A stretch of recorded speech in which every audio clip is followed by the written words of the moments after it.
We welcome you to Tropicana Field for Game 5 of a 10-game homestand and the middle game of a 3-game series between the Tampa Bay Rays and the New York Yankees. The Rays are trying to snap a 3-game losing streak.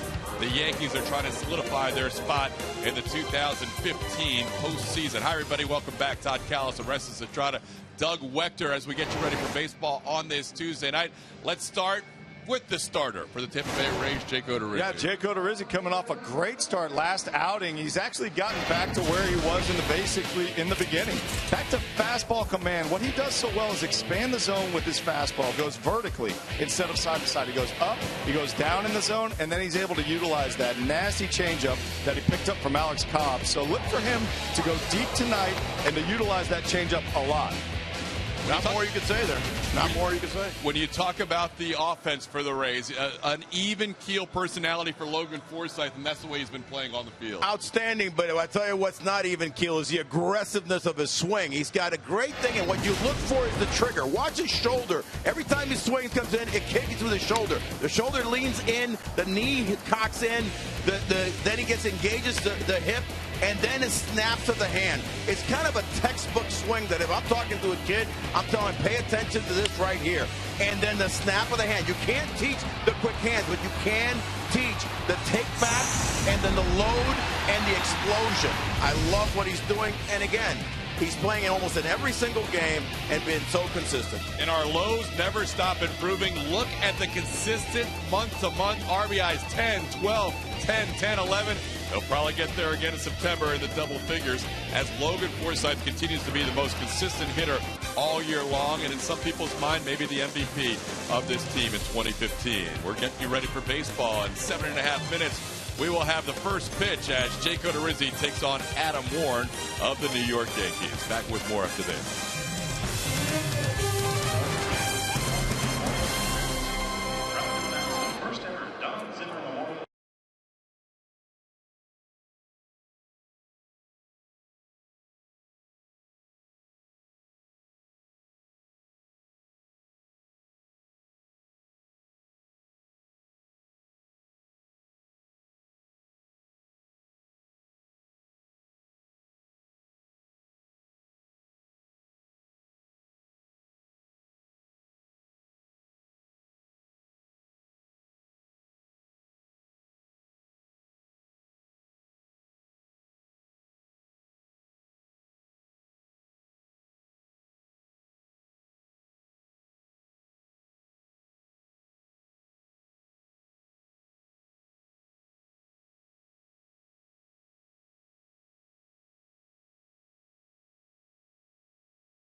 By Toyota, let's go places.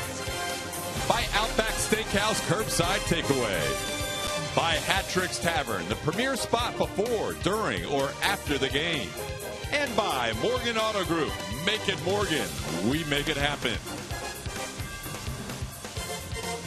Evan Longoria getting ready on this Tuesday night. Career batting average of .286 against the Yankees with 29 home runs and 469 at-bats. And he provides some offense. He hopes to for Jake Odorizzi, tonight's starting pitcher. We'll have the first pitch right around the corner.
Dominated the Bronx Bombers, tossing 7 innings of no-hit baseball.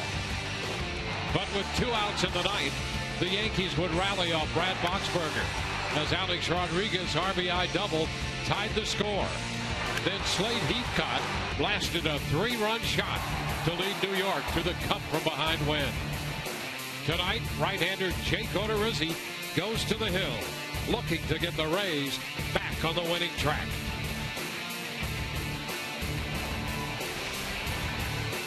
There is Jake Odorizzi on his way to the hill to make his 25th start. Comes in with a mark of 7 and 8 overall and squares off against the New York Yankees tonight. Let's take a look at the starting lineup presented by your Southern Ford dealer. New York will have Jacoby Ellsbury leading it off, followed by Brett Gardner, and then the DH Alex Rodriguez. Brian McCann behind the plate hitting cleanup again. Carlos Beltran hitting 5th, and then Greg Bird, the first baseman. Chase Headley's at 3rd. Didi Gregorius hits 8th, the shortstop. Stephen Drew in the lineup tonight at second base. Well, Jake Odorizzi will look to keep it rolling here tonight. His last start came against the Detroit Tigers up in Detroit. He went 6 shutout innings, 1 walk, 6 strikeouts, and picking up his 7th win of the season. And really nothing to change there because it was what we expected out of Jake Odorizzi. Utilized the entire strike zone and got Detroit hitters to leave that strike zone and go after his type of pitches. Let's take a look at the defense, see how that's going to line up behind Mr. Odorizzi here tonight. Brought to you by BMW. In the outfield, left to right, we have Grady Sizemore, Kevin Kiermaier, and Mikey Montauk. And across that infield, third to first, Evan Longoria, Asdrubal Cabrera, Logan Forsythe, and James Loney with J. Pierre and Sebia once again behind the plate. So the Rays and the Yankees tonight. Odorizzi to the hill. For the Rays, it has been a disappointing homestand, a 10-game stand, and they're off to a 1-3 start, dropping 2 out of 3 to Boston. And then last night, with the Yankees striking in the ninth, the Rays dropped that one 4-1. So the Rays 69 and 74 coming in, and under Joe Girardi in his 8th season as the manager, New York at 79-65.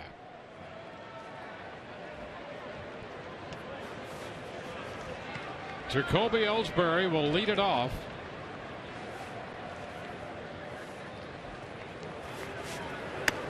And Odorizzi's first pitch is a fastball in there for a strike, so we are underway right on time.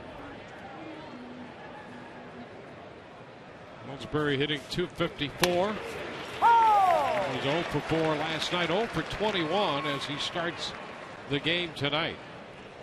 Well, he's a big part of what New York wants to try and do. They don't have a ton of speed in their lineup. Ellsbury, one of those guys that will run. Gardner behind him, another. Popper left side into foul territory, and a nice catch over the shoulder basket reception there by Evan Longoria. You think he's going to go up high for it? Instead, just cradle it right in front. Out number 1. Those can be tough pop-ups down the line for the third baseman, the first baseman. They're odd angles. Longoria has such a great sense about that. Watch him on those plays. It's almost always a straight line to where that pop foul is going to be. So you're saying that in route efficiency, he would be scoring very high. Like right on target. Here's Brett Gardner. Gardner at 269. Pitch is a strike. Fastball. Ron Culpa is calling the balls and strikes. Culpa wears his age on his sleeve. 46. Been in the major leagues since 1999. There's a cut and a miss. 0-2. That was a big swing there by Brett Gardner, but this is a guy who's popped out 3 home runs in his last 5 games. Sometimes that can be dangerous for a guy where that's not really part of your game. You start to almost mechanically try to do too much. You start to swing too hard. You start to leak a little bit.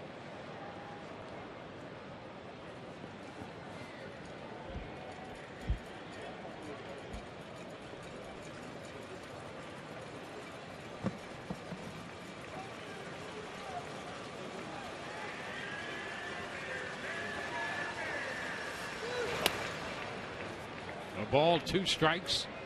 I think that's what Jake Odorizzi saw on a couple of those swings there by Gardner. Saw that front side flying open, and so he went through shaking with J. Pierre and Sevilla until he got to the fastball away, thinking that maybe he could get him one more time to kind of head down the first base line, hit the ball off the end of the bat. He's away out there with this one on the off speed. It's 2-2.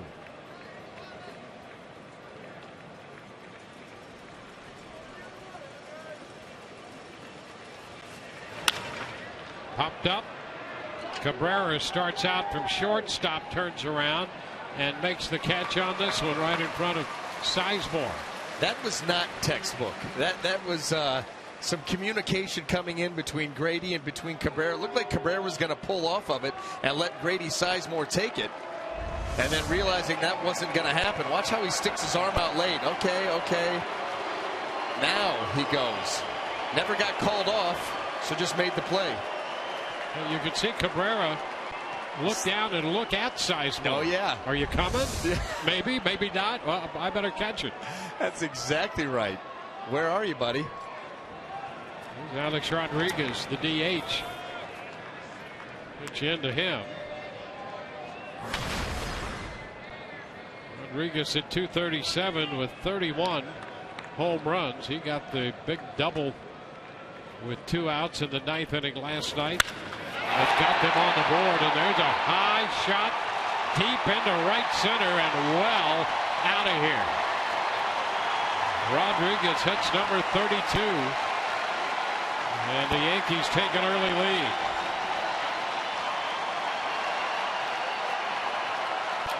Now we get to take a look at the replay. The problem with the pitch, you're trying to go a fastball away, and a fastball away is fine, but it has to be down too. If it's up, Rodriguez has enough plate coverage to be able to reach it. See, that ball's away, but it's up and away. And so then it becomes just straight across swing, and he's strong enough to do this. We've seen that plenty of times.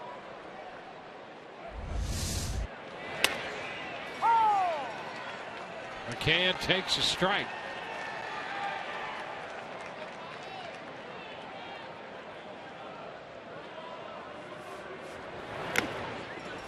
The last time out for Odorizzi against the Yankees, he gave up just 3 hits. All of those were home runs and tagged for 5 runs in 6 2/3. Touch for a home run here, 2 outs into the first.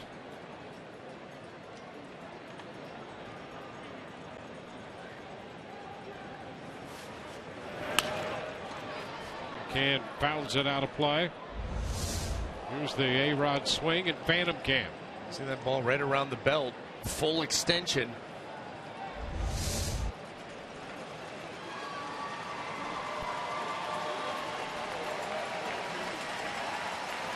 Rodriguez has 2 hits off Odorizzi's 2 for 8, both home runs. In that outing in New York, it was Rodriguez, then McCann, and eventually Bird who hit the home runs off Jake. Well, and because of these numbers, you're seeing Jake Odorizzi get aggressive with Brian McCann. Everything has been called, has been a fastball in, trying to get inside and serve notice. Really, that's what you have to do. You know, those numbers, and Kevin Cash kind of made the comment, when you have numbers like that against you, you go back and look at the mistakes that were made, and you'll figure out either what you're doing wrong or how he's attacking you, that you're playing into his hands. And you'll be able to figure it out from that point on. He strikes him out right here.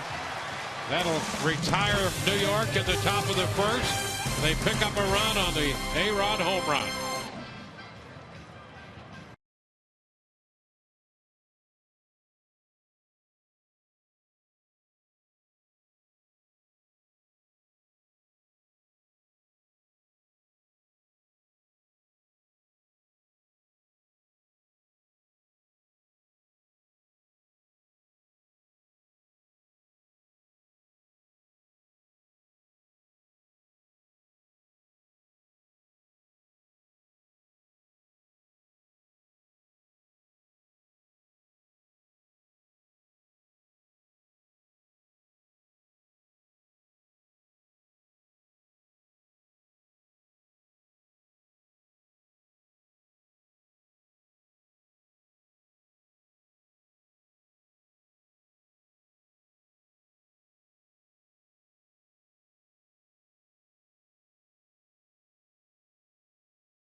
Take a look at the Rays lineup presented by your Southern Ford dealers. John Jaso leads off, the DH, followed by Grady Sizemore and Evan Longoria hitting third again with Logan Forsythe cleanup. And Drupal Cabrera fifth in front of James Loney. Mikey Bontuk down in the 7th spot. Kevin Kiermaier hits 8th, and J.P. Arancibia catching, batting 9th. Well, they'll be going up against the Yankees version of Mr. Do-It-All. You see the starts. He started out in the rotation into June 25th with his last start. You see the numbers there. Went into the bullpen, has pitched out of the bullpen there a little over 32 innings, and now finds himself here in the stretch run back in the rotation. First pitch to Jaso. Here's a fastball in there for a strike. And Warren's done a pretty good job at both ends of the game, starting and out of the bullpen. Well, the one thing that he attributes that to is he didn't change anything, going from bullpen to starter now back to bullpen, now starting it. Used all 4 of the same pitches, didn't try to pare anything down, and just continued to pitch. He said, I look at myself more as a pitcher with good pitchability. So he's been able to make that transition back and forth. Had a lot of bullpen work previous to this season. You know, all of last year, 69 games out of the bullpen last year. 2-2 now.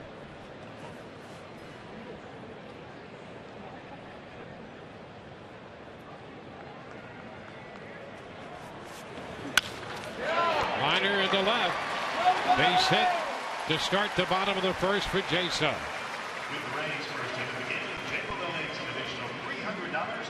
Let's look at the Yankees defense, and we're going to see how that's going to line up here. Brought to you by BMW. In the outfield left to right, we have Brett Gardner, Jacoby Ellsbury, and Carlos Beltran. And then across the infield, third to first, Chase Headley, Didi Gregorius, Stephen Drew, and Greg Bird, with Brian McCann behind the plate.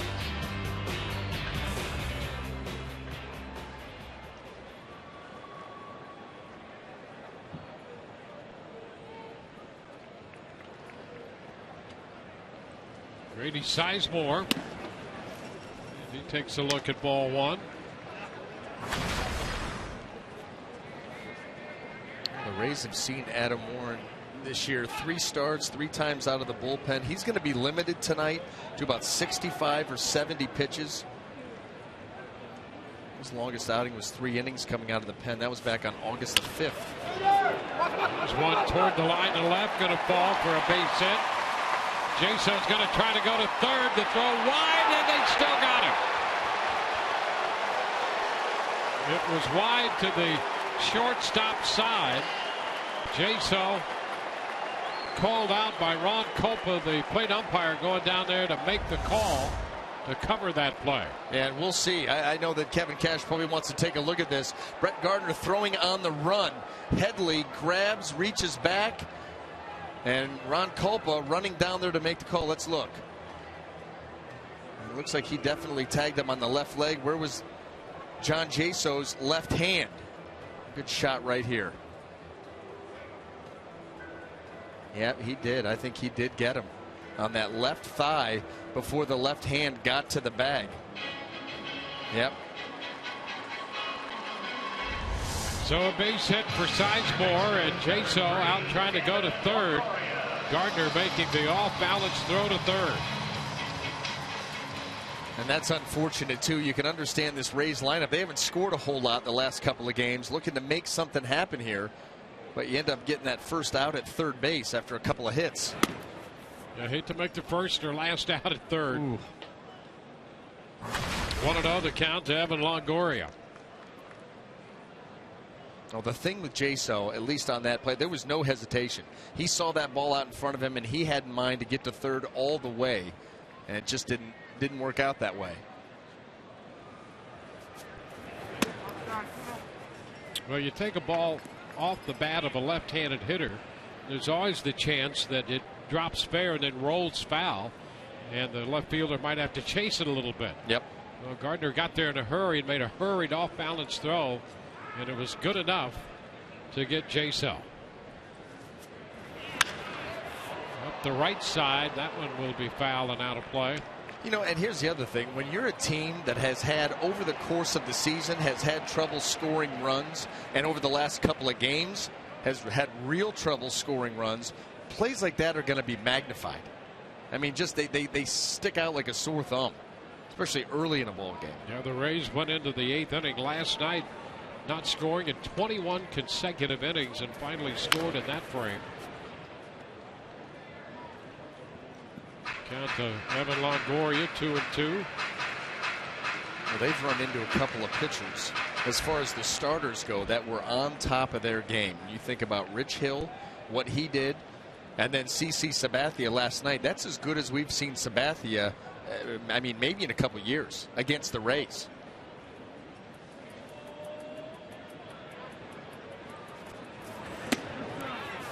Inside says Culpa.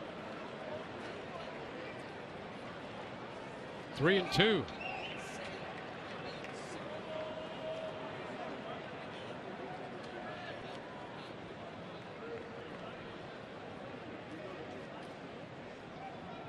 Yankees got a run on the Rodriguez home run. Goes Sizemore, a little looper into right. That's going to drop for a base hit. Sizemore hustles his way to third on the bloop single by Longoria. 3 consecutive hits here for the Rays in the first.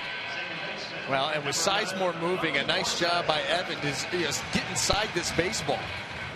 He's just trying to push this ball to the right side. He's able to flip it out into right field, and the Rays finally have that first and third.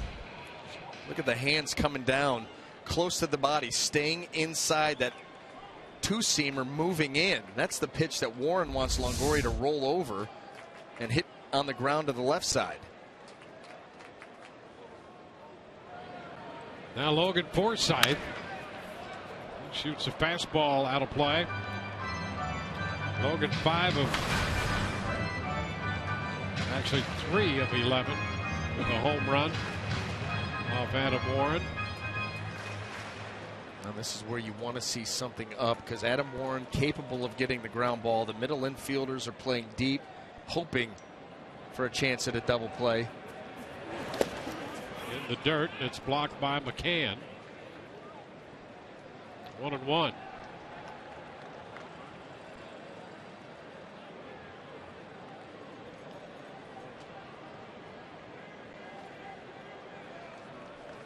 Grady Sizemore at third, Evan Longoria at first.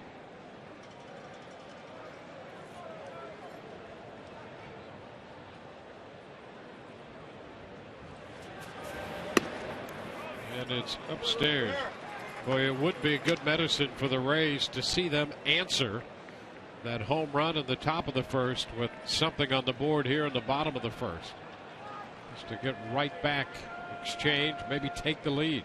Especially after a tough loss, 3 in a row. Yep. And last night being not a very fun one to go through. Forsythe checking, and that ball deflecting off the catcher McCann. That jaw.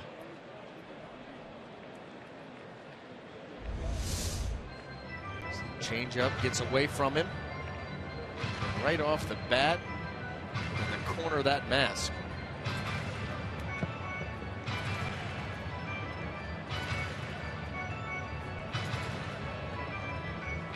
Make sure everything's still there. Wow. Yeah. Well, he's got the old school mask too, not the abbreviated hockey type mask. It's an interesting school of thought about that. Oh yeah. 2-2 the count on Forsythe, and there's a foul ball, and again this time the mask jars off. You know, the thinking is that mask, when it departs, that it helps to deflect some of that impact.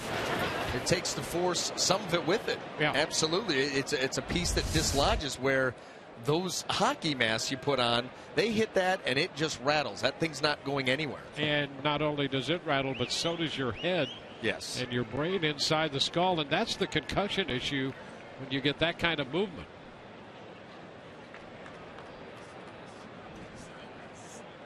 Two the count. There's a base hit into right. Sizemore scores. Longoria stops at second, and the Rays get the run back. An RBI base hit for Logan Forsythe. Well, the Rays have come out swinging here tonight. 4 straight base hits off Adam Warren. A nice job here by Logan Forsythe. Get that ball away, a breaking ball that stays up. Going to be a slider. That ball stays about the belt. That allows Logan to get extended and to use the other side of the field. A big hole to work with. And he takes it right through there, and there is your answer. First and second with a run home for Asdrubal Cabrera.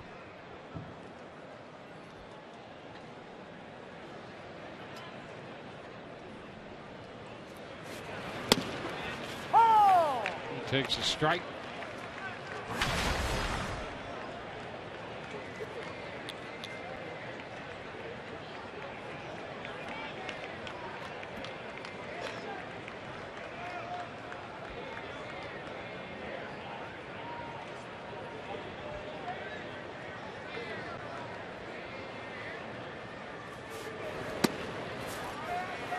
ball, 1 strike. The RBI for Logan Forsythe gives him 60 on the year. But consistent month in and month out.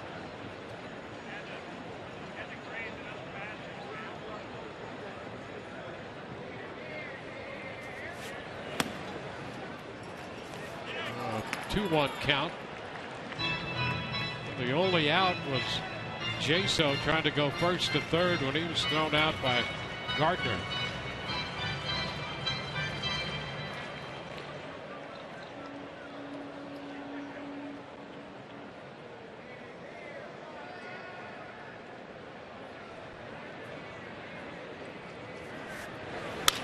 Ground ball down to first. Bird goes to second. Back to first. Out the call there with Warren over there covering. So the Yankees get the double play on the ground ball. And Kevin Cash is waiting for a little video update on that as well.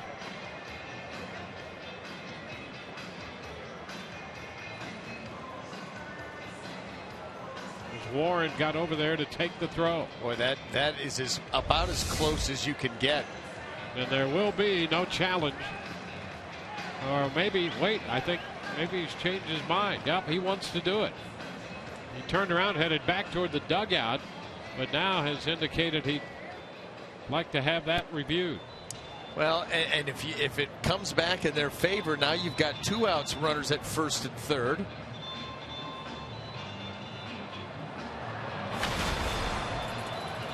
That was awfully close. You see Warren making it's the ball getting into the back of the glove, and it looked like about the time that happened that the foot of Cabrera was on the bag. I mean, this is, well, you talk about bang bang.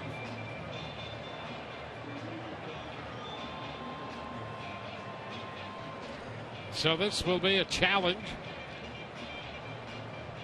A call out at first on the backside of the attempted double play.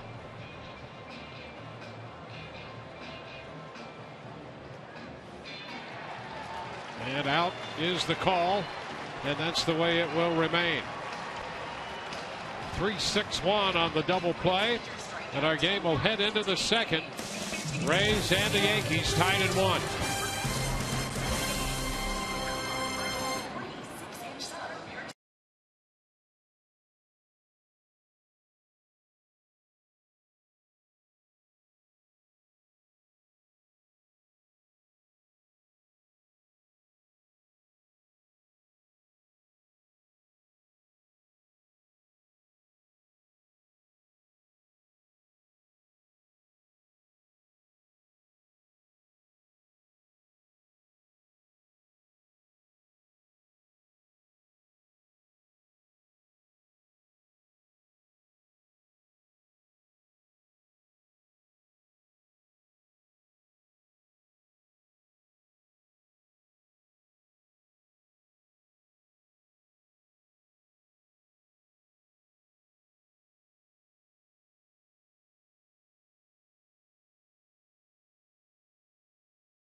Photo, so use hashtag #SSDataStrongFan, and you just might see yourself in an upcoming broadcast brought to you by T-Mobile.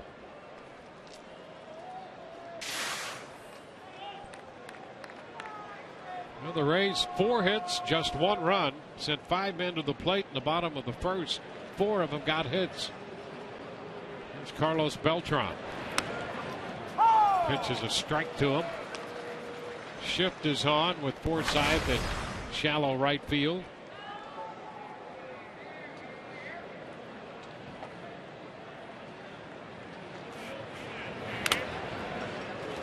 Cut the foul ball, 0-2. You know, that was something that we saw last night. We're going to see it probably every night. But just think about McCann, Beltran, Bird. There'll be some variation of that shift depending on base runners, game situation.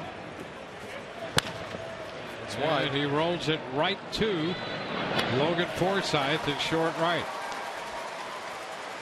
Well, you just cover everything over there, and you know, he hits right into the teeth of it, which is a normal second baseman may make that play anyway. But what that allows you to do is bring Asdrubal Cabrera over. He guards against anything up the middle. It allows James Loney to play close enough to the bag that any potential double over the bag he would be able to lock down. It takes away a lot more than just that ground ball to the right side. The pitch in there, a strike to Bird.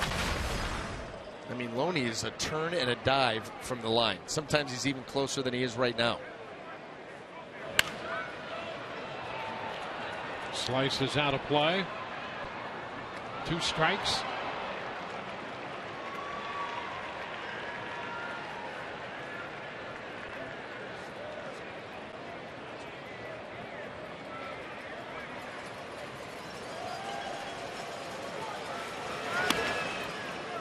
Ball, 2 strikes. As we mentioned in the first, Bird hit one of the 3 home runs off Odorizzi when he faced the Yankees in New York.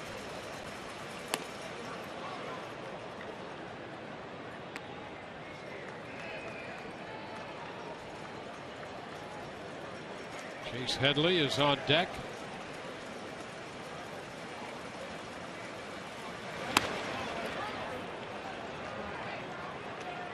Three balls, 2 strikes.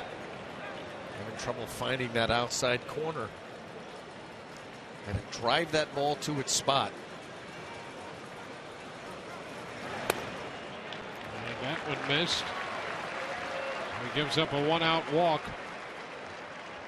And that's a frustrating walk, too, because Jake was way, way up in the count. Missed 3 fastballs off the plate away. Tried to come back with the change. And it came out of the hand low, and it made it for an easy take for Greg Bird. There's Headley. One of 2 switch hitters in the lineup for New York.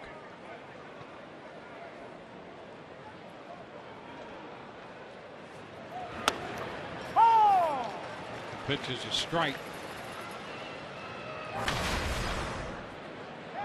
And with the 2 switch hitters, the Yankees have 8 left-handed hitters in the lineup tonight. Rodriguez, the only one swinging from the right side. Yeah, when you look at the splits against Jake Odorizzi, there's very little difference. I mean, 230 lefties, 229 righties on the season.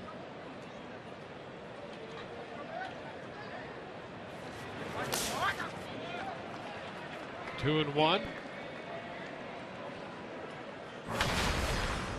We do see more damage.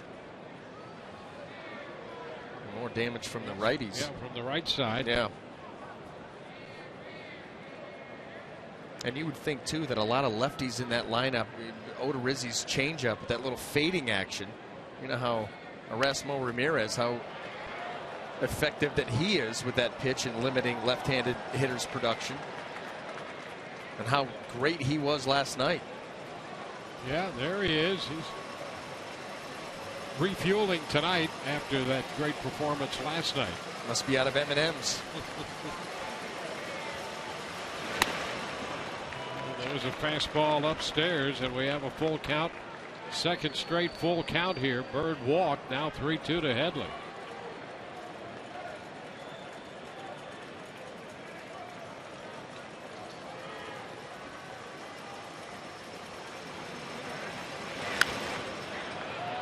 Foul back, fastball. So Jake here in the first inning or two, not exactly where he'd like to be, not his pinpoint so far. No, he's just got to start to work back down in the zone early. He can expand up late, but you just can't continue to pitch up in that area. Into left. Sizemore is right there for it. 2 gone.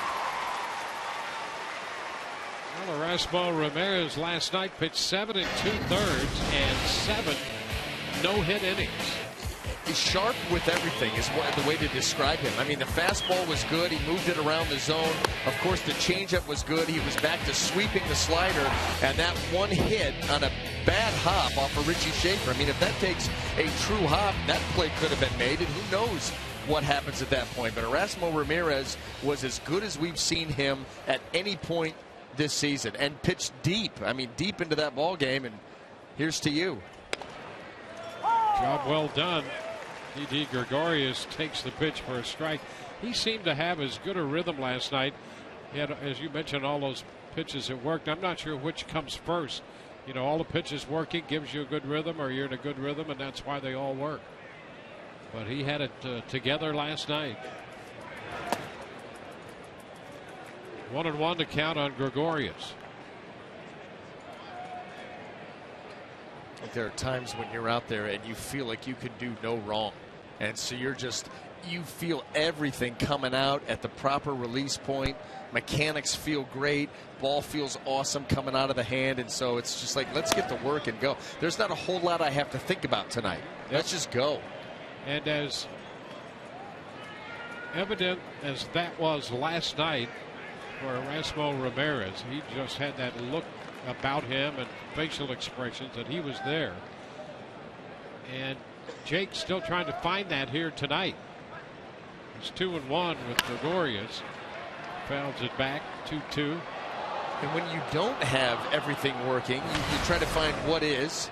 How can I maximize the value of that pitch to buy myself some time for everything else to come back in line? And so that's where Jake is right now. Not a fun place to be, but you know what? That's how most of your starts go.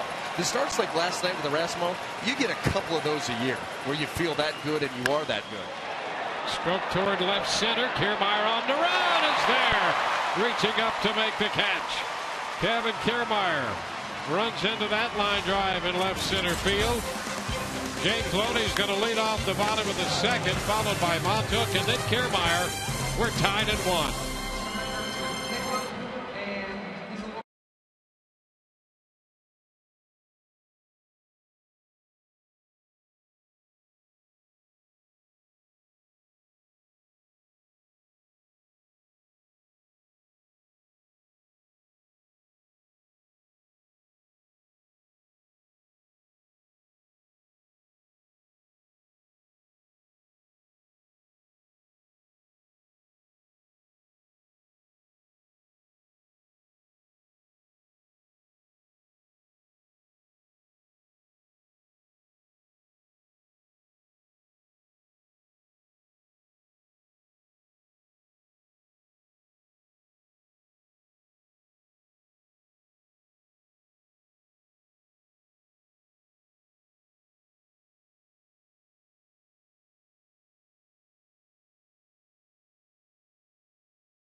Right-hander Adam Warren.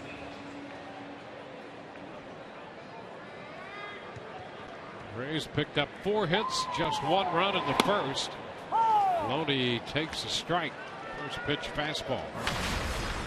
And he certainly would have like to have inflicted more damage on Warren with the 4 straight hits to start that inning off. You don't want him to all of a sudden get into a groove. This is handled by Drew. Loney out. A little tapper. Tonight we raise up for Daniel Sawada and the Don Zimmer Memorial Scholarship Program. Daniel, former Clearwater High cross-country runner, the first recipient of the Zimmer Scholarship, given annually to a high school senior athlete in partnership with Clearwater for Youth, an organization helping to build character through sports. We raise up for education. How do you raise up? Soot Zimmer was here in pregame ceremonies involving the presentation of that scholarship award. 1-0 the count to Mikey Matuk. Down to third, and it skips beneath the glove of Headley, trying to backhand it, rolling all the way to the corner, and Matuk has himself a double. And how about Mikey Matuk getting the start tonight against the right-hander Adam Warren? Getting a chance to continue to be out there playing, try to be productive. He's able to sneak this ball by Chase Headley, and the Rays with another scoring opportunity. You know, he was on twice last night, had a stolen base, had a hit, scored a run, and then made that throw on the double play from right field. He's made a couple pretty good defensive plays here in the last handful of games when he's had a chance to show what he can do in the outfield. And what Kevin Cash is saying is, if you go out and produce and do something, we're going to play you. You know, so these guys, they've got that reward. You know, you go out there and know if you do something good chance you're going to be out there the next day. It's Kevin Kiermaier. It's a ball. Kevin made the nice running catch on the ball hit by Gregorius to end the top half of this inning.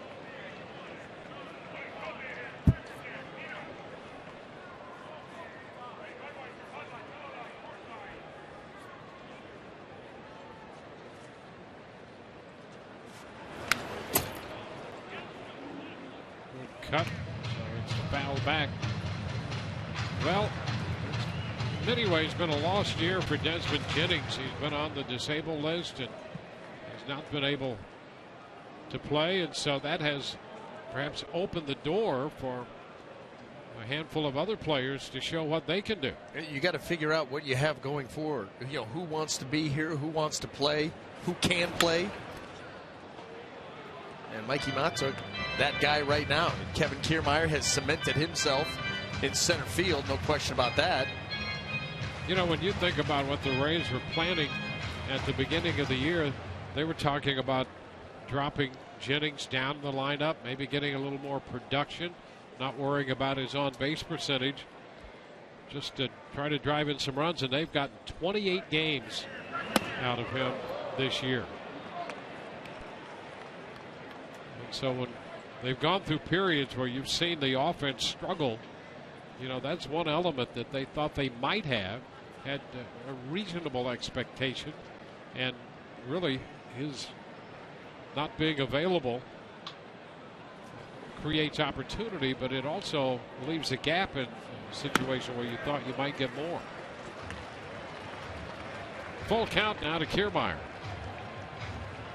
Rays with a base hit by Forsythe in the first inning, snapped an 0 for 12 streak with men in scoring position, and they've had a few of those.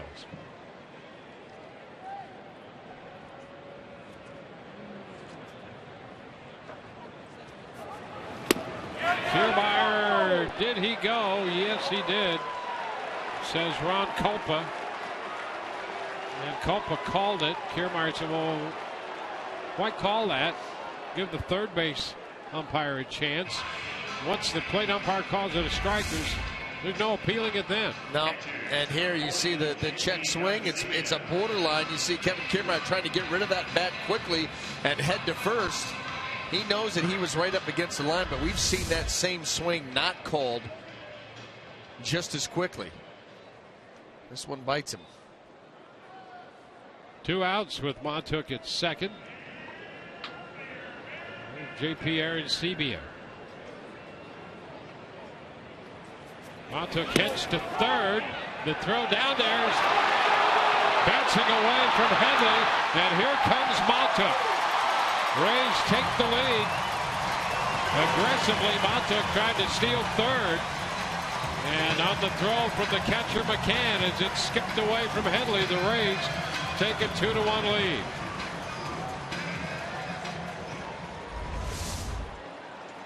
They only got a running lead. There was nobody there in time, and that's why that ball got away. Headley late getting to the bag. Could have been from where he was positioned, but right there, Brian McCann knew that ball, as soon as it kicks away. A nice job by Montook to find it and score. Aaron Sebia lifts one into right toward the line. Beltran on the run, and that's going to drop for a base hit. Now Aaron Sebia is in trouble. He'll try to get back to first, and does so safely. He made a big turn thinking about second base and then stopped, and by that time Beltran had picked it up, and a good throw back to first. And Aaron Sebia would have been in big trouble. Yeah, he absolutely would have. I don't know if Greg Bird was there, though. Greg Bird kind of peeling back. I don't know if he had gotten back to first base, but you're right. When Beltran realizes, then he waits to throw, and that little hesitation cost him. Let's see where Bird was, because you're right. Aaron Sebia, big turn. He could have fired it back there. Just a little bit of almost like you're not believing what you're seeing. You're expecting him to be at second. There's the look. Well, where is he? And now you make the throw, and the throw is high anyway. John Jaso.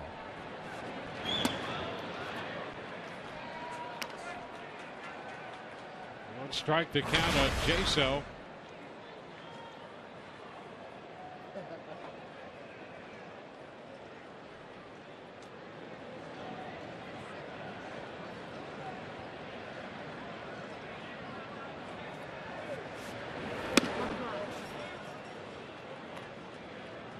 One and one.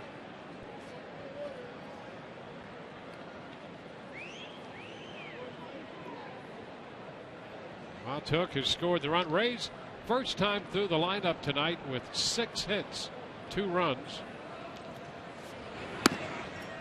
Jaso takes it wide. When you think about that, think about the second run. You know, 2 outs and Montook stealing third. That's not something you often surprise there. Yeah, that's where you had better make it. You know, you talked about the first out at third with Jaso in the first inning.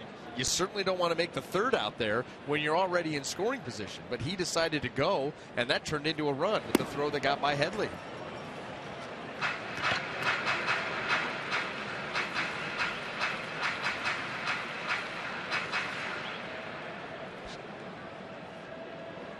Three-one to count on Jaso.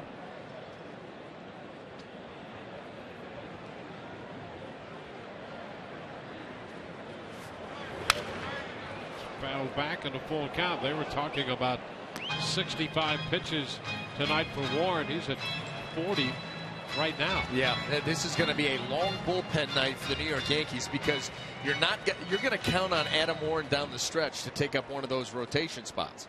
He's had 2 outings coming out of the bullpen of 3 innings max. Last one was on August the 5th, so they've got to be careful building that pitch count back up. So that's going to be pretty. Cut and a miss. Jaso's out on strikes. Rays add a run. We're through 2. It's 2-1 Tampa Bay.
history, presented by Geico. And we go back on this day in 1998. Rich Butler hit a 2-run homer. Rolando Araujo collected his rookie team record 14th win as the Devil Rays at the time defeated the Angels 8-1. Stephen Drew takes a strike.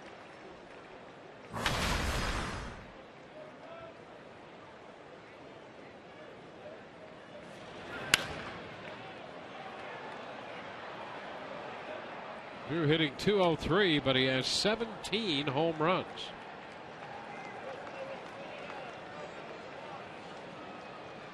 So the power has become evident. Well, it's taken about a year and a half or so. He's sort of been in the wilderness at the plate, and that power has emerged, however, now. Oh, it's tough. He sat out, didn't take the 1-year tender, wanted a multi-year deal, did not get it, and then sat into the season. By the time you do sign, everybody's already had spring training, and now they're playing. High fly lifted toward Montauk and right. Mikey Montauk takes care of that. Yeah, that shows how difficult it is to miss time and then try to catch up and to try to come back in the middle of a year and do that. As a hitter, yeah, you haven't seen live major league pitching. I don't care where you train, who you're hitting off of. It's not the same as being out under the lights against major league pitching. And he didn't see that for so long. And then you rush a little assignment together real quick for a couple of weeks, facing some minor leaguers, and then get into the big leagues and wonder that why your timing's not there. Well, of course it's not. And it wasn't there for a long time. 1-0 for Ellsbury. It's tough enough if you're a pitcher, but you can sort of work your way back. If you're a hitter, boy, really difficult to do that. Extremely. You're right. As a pitcher, you build your stuff up, and it's about you making a pitch. If I make this pitch, I'm going to get this guy out. Yeah, as a hitter, you're up there. You've got to react to everything, off-speed pitches. Everything is a little bit more sharp in the big leagues. Better command. Yeah, there's a strike. Change up down, and now it's 1-2.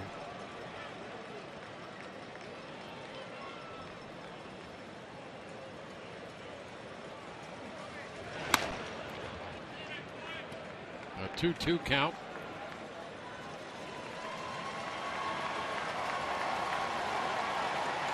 It's Brett Gardner on deck. Into the dirt. Picked out by Aaron Sebia. He'll get a new baseball to flip into play. Ellsbury, a key component to this lineup. Look at that in the last 14 games, hitting .094.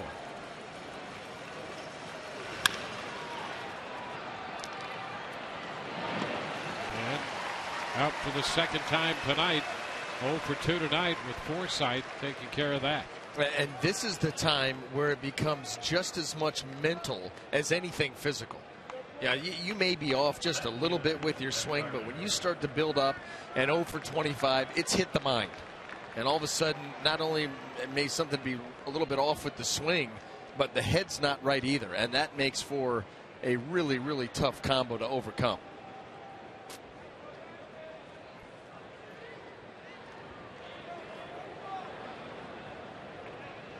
Brett Gardner with the bases empty. Lifts the fly ball into center field. And Kiermaier is there waiting in this inning here. A little more like the Jake Odorizzi we've seen, showing some signs of coming together.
Both of the RBIs in this series for the Rays. Here's Kevin Cash about what Forsythe has done this year with extended playing time.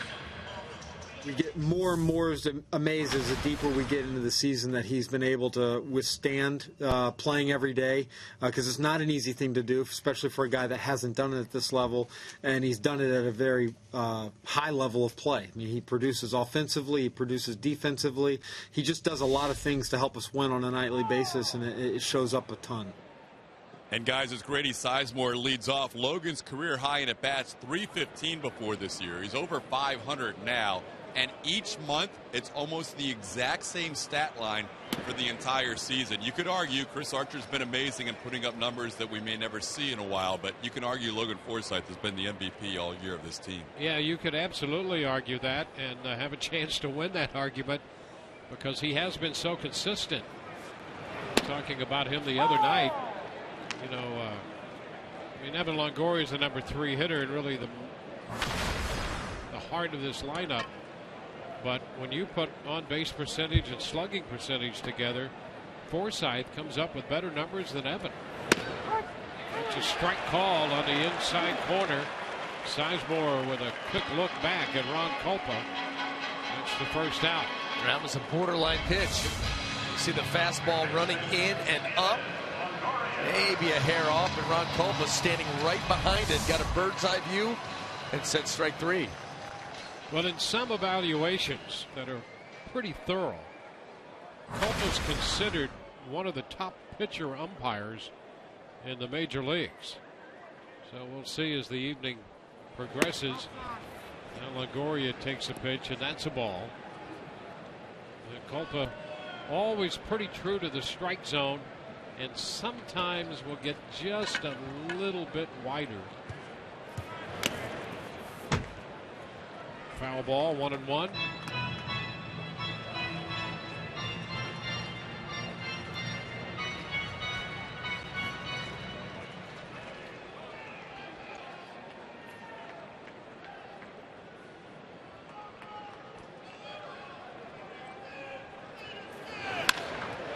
High fly ball back toward left center. Hang time. Ellsbury on the run, and he gets there in front of the wall to make the catch. A towering fly ball deep into left center field gave Ellsbury just enough time. Well, Evans' timing was just a hair off because that was a changeup. So he was a little bit early on the swing, and he lifts it, lofts it, and it's up there for a long time. And you've got Gardner and Ellsbury. Somebody's going to come up with it. This time it's Ellsbury. You can see him calling it right there and makes it before he hops into the wall.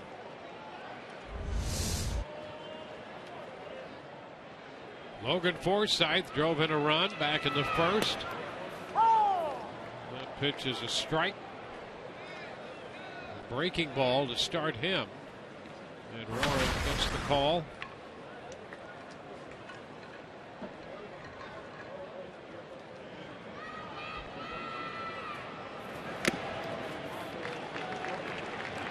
Two-strike count.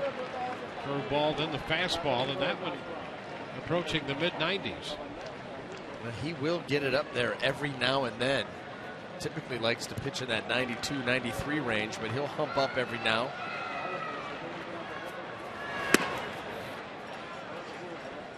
Up and away, 1-2.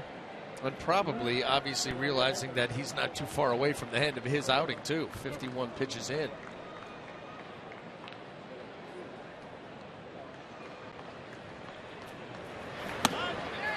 Cutting a miss.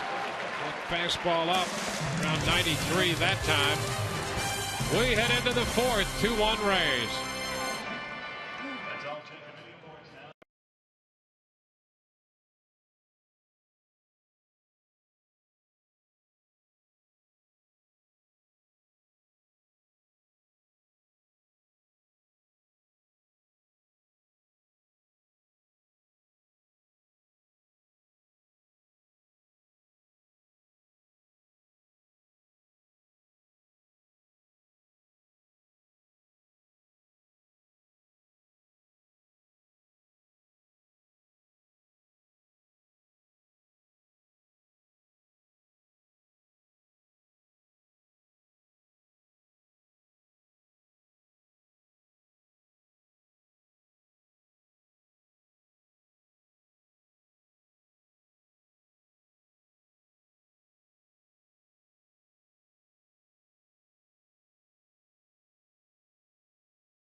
Tampa baseball legend Roberto Clemente tomorrow when the Rays take on the Yankees at 7:10. The Rays will be honoring their Roberto Clemente Award nominee, and fans who bring in canned foods which will benefit Feeding Tampa Bay receive a Roberto Clemente t-shirt. Visit RaysBaseball.com. Rays up. Alex Rodriguez takes the first pitch in. 1 ball, no strikes. And that's a question. You know, I'm surprised that more pitchers don't work him in. Make him uncomfortable. That's right. I mean, any guy that has a lot of power, you know, they like the ball middle in, but you can pitch them in. And like you said, make them uncomfortable. You don't want them up there digging in, feeling, you know, you want a little hop in that step, and sometimes you got to move some feet. Good in with 3 pitches here, a couple of changeup. Well, you can see what happens when you don't. Yep. Live away and miss up. Doesn't take much. It's just a short, quick little swing, and look where this ball ends up. Way out. You know, the ball has been jumping off his bat since the beginning of the year when we saw him. Remember he hit that ball and we looked at each other and said, are you kidding me? 471. Yeah. At the time was the longest home run in Major League Baseball. So, yes, I do remember. I mean, it seemed unfathomable at that time with his history and so forth. Missing last year, suspended. 32 home runs now this year. And that one is ball 4.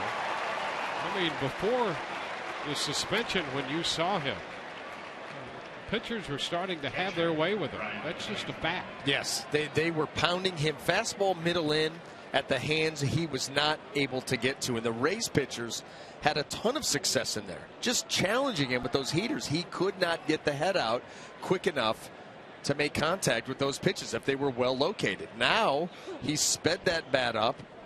He's hitting the balls away with power away. We've already seen that. He's got 6 home runs in his last 10 games.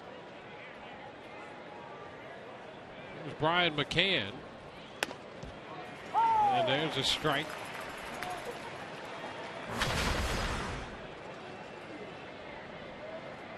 So the leadoff walk drawn by Alex Rodriguez.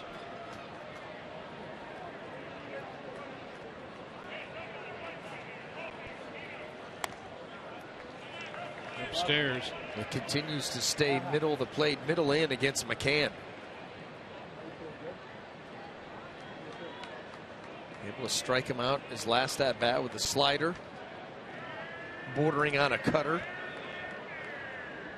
Really, that pitch for Jake Odorizzi, it's whatever you want to call it.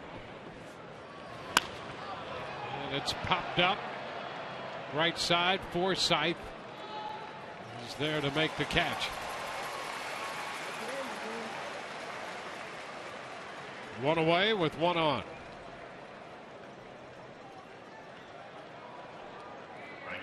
Oh, it's Carlos Beltran. Here's a little different version of that shift. Saw it with McCann too.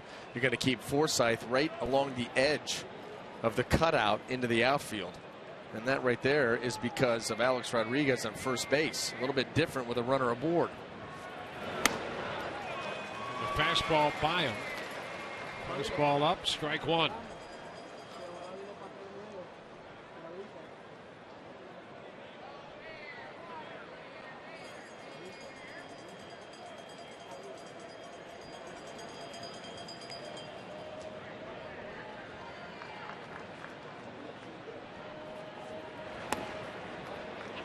Taken for ball one.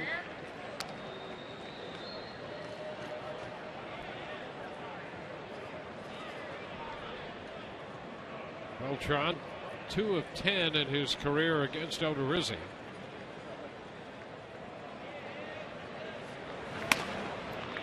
Jake now running a 2-1 count, missing with a fastball.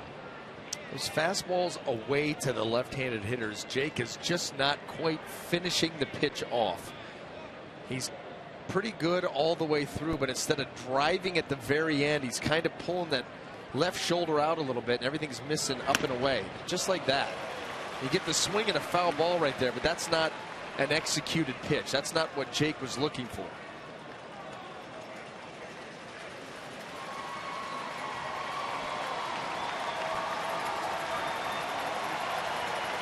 Two balls, 2 strikes.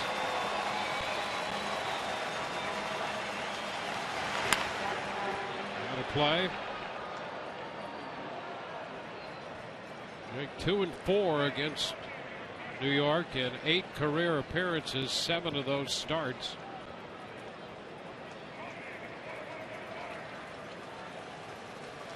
And holding a 2-1 lead in the 4th inning tonight. And he gets Beltran. Got him to chase up with a fastball. And that's what he will do. He stresses the strike zone above and below, too. And this pitch out over the plate, but well above. That's up at the shoulders of Beltran. And you're just not going to be able to do anything. I mean, maybe you foul that off, but that's the best you're going to do on a swing with a pitch up there.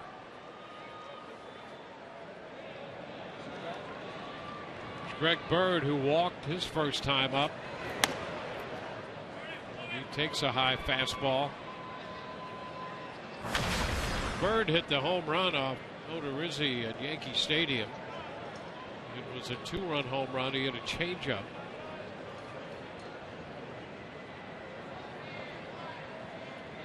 Five home runs so far for Bird. Pitch up, fastball. That's that same thing. I mean, the pitch, you know, when he comes in on a left-hander, first of all, you want those pitches at the hands anyway. But it forces you to get fully extended because that's your glove side, in on a lefty if you're a right-handed pitcher.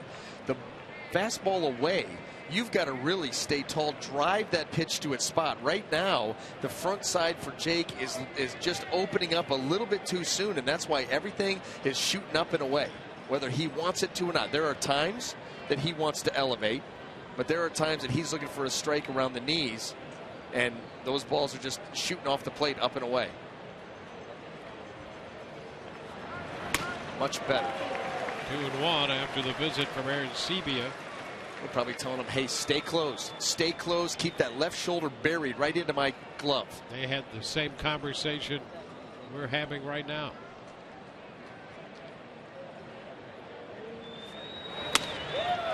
Now he goes to 2-2.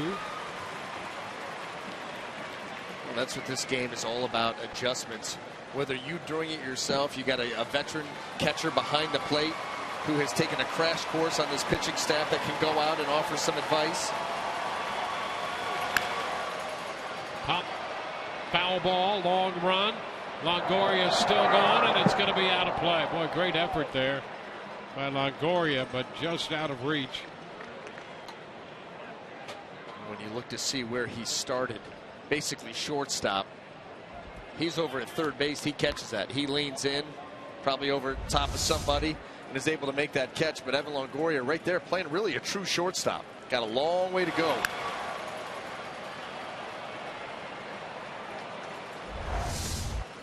Didn't even have time to show it all. It's a long trip. That's how far he had to go. 2-2 and another foul ball out of play. Again with the fastball up there.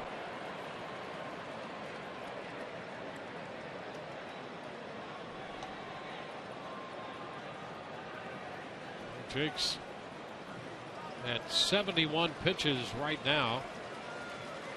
Leadoff walk has put Rodriguez at first. He's there now with 2 outs.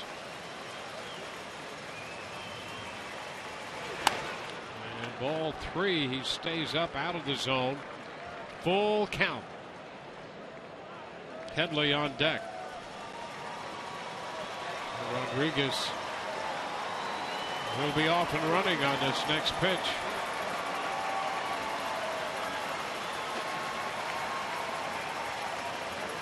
There he goes. 3-2 is fouled.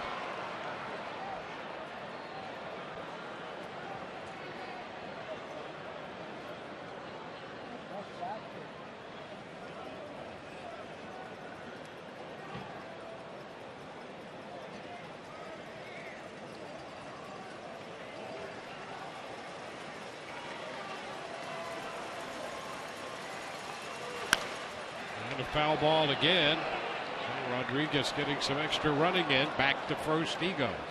And how about this sequence between Odorizzi and Bird? Fastball away, one after the other. I mean, no bones about what he's tried to do up to this point. Just here it is. And all Bird's been able to do is foul that pitch off at best. See if he sticks with it.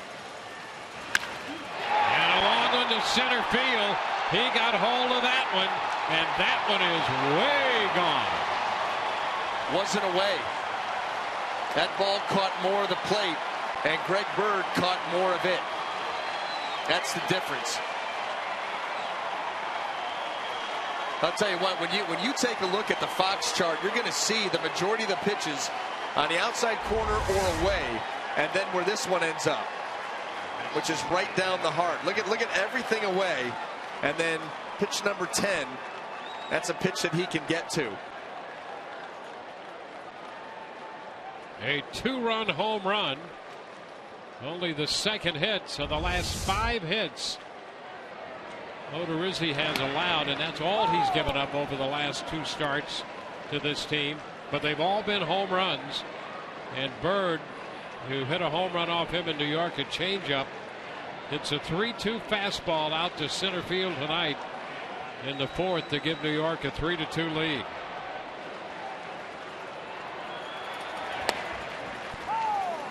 A strike to Headley. It's 0-2.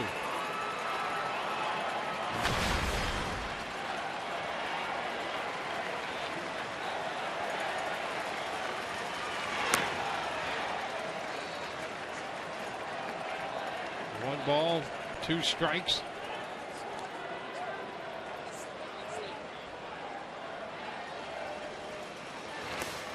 And a swing and a miss. Headley out on strikes. 2 runs on the home run. Bottom of the 4th coming. 3-2 New York.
Epic meals, epic deals. By Grow Financial. Don't go through life, grow through life. And by Geico.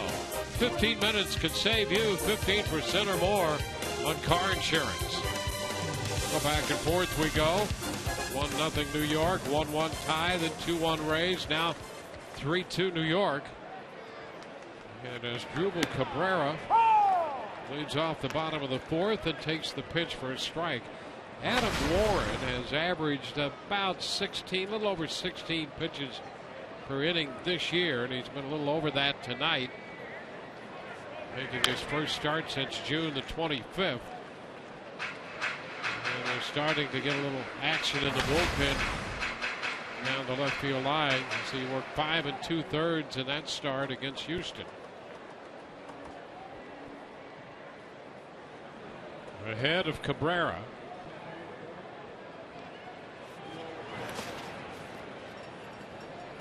It's a 1-2 count.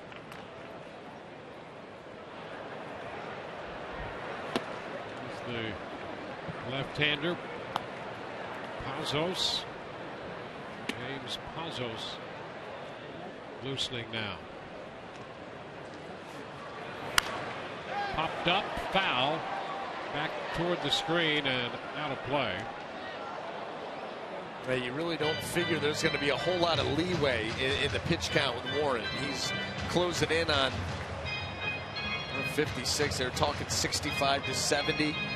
A little bit of leeway, maybe if you could get out of an inning, which you know they would love to see him do here. Finish off the 4th inning before going to that pen, because they're going to have to eat up a lot of outs anyway.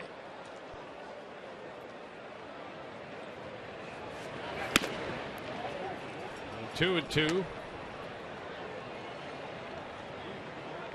But then really it'll be the matchup game all the way down the line. I mean, these games so important for the Yankees trying to catch the Blue Jays, the Rays trying to stay relevant. They're going to have to reel off a ridiculous number of wins. They want a chance at the playoffs at this point. Yeah, you really thought coming into this homestand the Rays needed to go 9-1, 8-2. Yeah. Well, they're already 1-3. Yeah. So they're going to have to suddenly get hot. They dropped a game back of Baltimore now in the overall standings. New York 3 back of Toronto. Have to channel their inner 2004 Colorado Rockies. Reel off about 18, 19 in a row. Foul ball, just a little piece of that one. Well, and that's the other thing. You look, counting this one, 19 games left. Yeah. So each night that you don't pick up ground, and certainly when you lose ground, you're also losing time. Yeah. Losing ground and having other teams jump ahead of you. It could not get any worse. Down the left field side. That's a fair ball and caught by Gardner. We out number 1 in the bottom of the 4th. Cabrera, you see limping a little bit, and he you could see him going down the line. Yep. So there's a little bit of an issue there. A backdoor breaking ball that kind of stayed middle, and Cabrera going the other way, pops it the other way, and right there, the look on his face, something did not feel. Oh, you can see right there as a swing. Check the feet.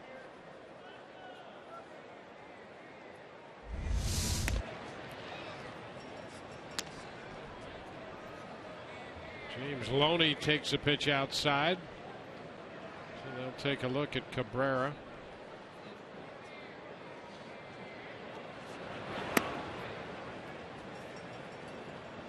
Two and 0.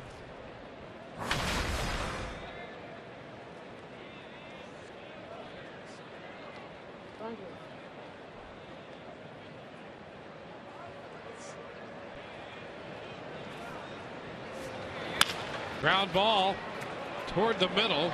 Drew with a pickup and the throw to first. And Loney is out.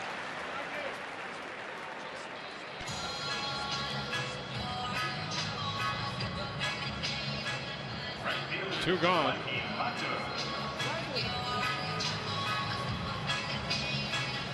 Mikey Montook.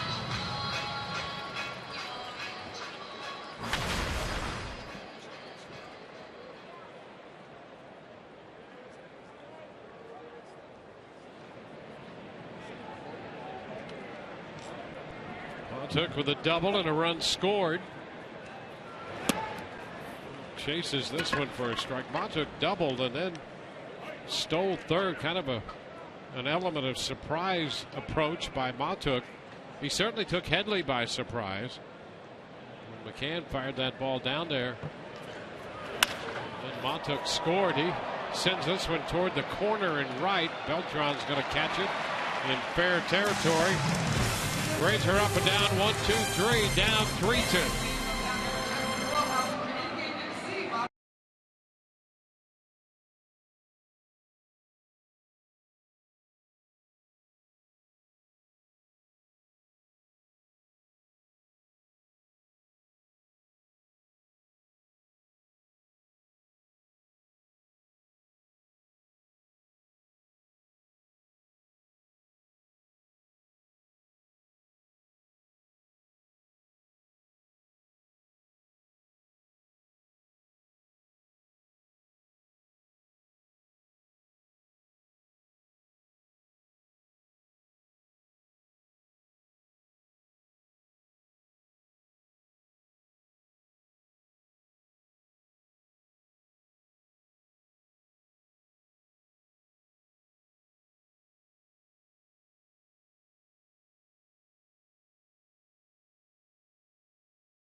this weekend. The Baltimore Orioles are in town, and courtesy of the Suncoast Credit Union, fans can pick up this Jake Odorizzi bobblehead while supplies last.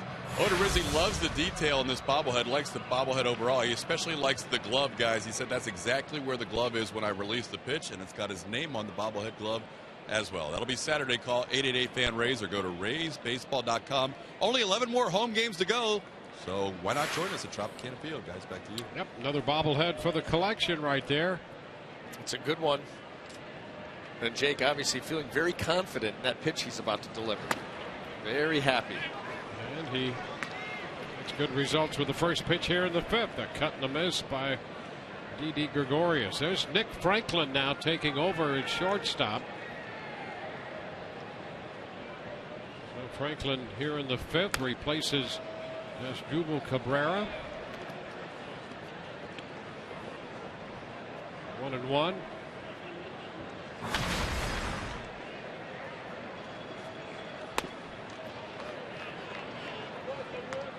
2-1 now. Odorizzi right now has made 82 pitches, working to the first hitter in the fifth. And that's a strike. It's 2-2. It's been one of those nights where he's not exactly where he wants to be. Certainly would not describe him as sharp tonight. He's shown you 2 or 3 pitches and you think he's on his way. Ground ball to short. It goes right through Franklin. So Franklin just entering the game, and that ball hit right at him and got right through him. And Gregorius is aboard. You couldn't have asked for a better start here. Jake Odorizzi making a pitch. You get a ground ball to shortstop. Watch, Nick Franklin doesn't even have to move, really. Put yourself into position, and it just right through the wickets. Not a great way to enter a ball game.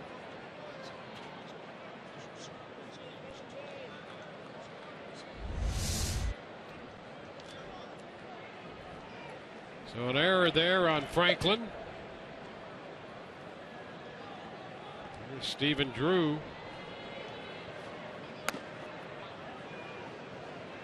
Yeah, I think you were, when in describing Jake Odorizzi, he's battling. He's battling, he's surviving, he's trying to piece this together as best as he can, but he is by no means has he been sharp. Over to first. Gregorius back in. Well, this is one of those performances. Battling is a great description right there. You are fighting your way through, trying to get to that point where you feel comfortable. Do what you can to keep your team in the game, the chance to win. How many fastballs have we seen away from lefties that have been left up or up and off? I mean, it's just been one of those things that right now it's not completely locked in. Now his team's still in the game. He still has an opportunity to make some pitches here. Should have had an out to start this inning. Yep. And, these are the way a lot of starts work. It's not always going to be Erasmo Ramirez from last night. Sometimes you got to fight and battle and work to get 6 innings in and give up 3 runs. Well, now he's behind Drew. 3 balls, no strikes.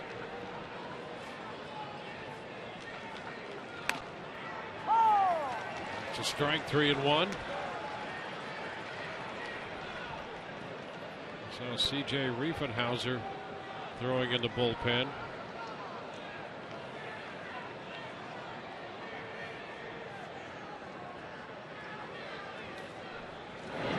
Over to first. And boy, that was close. Gregorius just somehow managed to get back in there.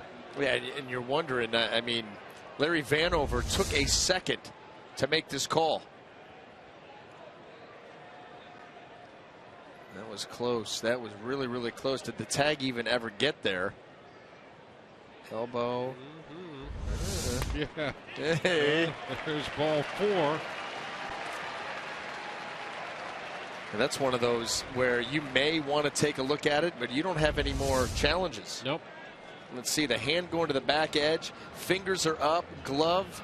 Does it get to the elbow before the fingers come down? Yep, you could have made a case that he was out, but you don't have any more challenges either. Yeah. Yeah, I think you could absolutely make a case that you got him there. Yeah. You know, there was a little slip. It was kind of a slip and a semi-dive back to the bag. And it would appear that they probably had him. But no place to go there. So now Gregorius is at second. Drew has drawn the walk.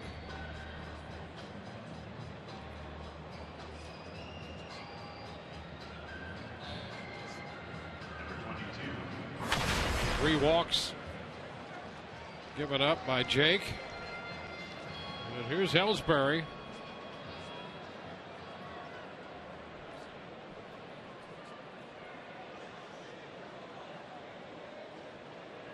Ellsbury is 0 for 2. And a bunt, third base side, picked up by Evan. Throw to first is in time. Gregorius moves to third, and Drew in the scoring position now at second. Ellsbury, who's been struggling, put down the sacrifice. It was a good bunt, and a lot of people may say, "Hey, listen, why not let that ball roll foul?" Evan Longoria knows this infield better than anybody. He knows the third base line better than anybody. This ball was hugging the line, but he made the decision. Got to make a play. Can't sit back and wait. And he decides to take Ellsbury out at first. You could make the case, but again, you're talking about a Gold Glove third baseman who knows his little area of the field better than anybody, and he chose to make the play. You got to go with it. Here's Brett Gardner. Gardner's popped out and hit a fly ball to center. And he's out in front of the changeup, strike one.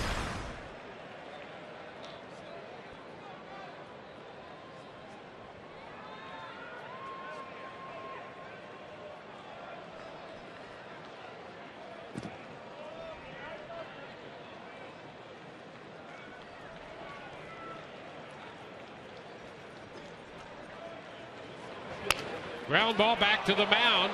Throw to the plate. They got a tag right there. Gregorius runs right into the out. Well, the Rays cut down Gregorius as he broke down the line. This is one of those plays where anymore they just tell you on contact, go. This used to be a see it through play. I mean, that's just a don't give up of an out. It used to be a ball on the ground, see it through, or see it by the pitcher's mound where the player had to make a read. They've taken that read out of it. It's just you're going on contact, and if you run into an out and we just give you up, then so be it. And Rays will take it for sure. So 2 outs, first and third. Alex Rodriguez in the batter's box. And the pitch is a strike. Changeup starts this at bat. Hey, tip your hat to Jake Odorizzi. Not exactly considered a ground ball pitcher. Getting the ground ball when he needed it right back to himself.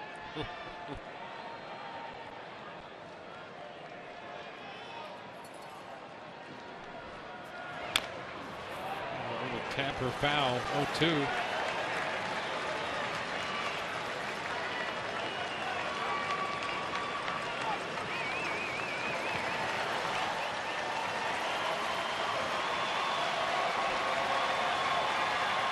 Two strikes the count on Alex Rodriguez.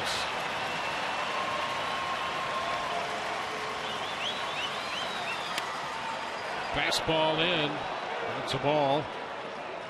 1-2.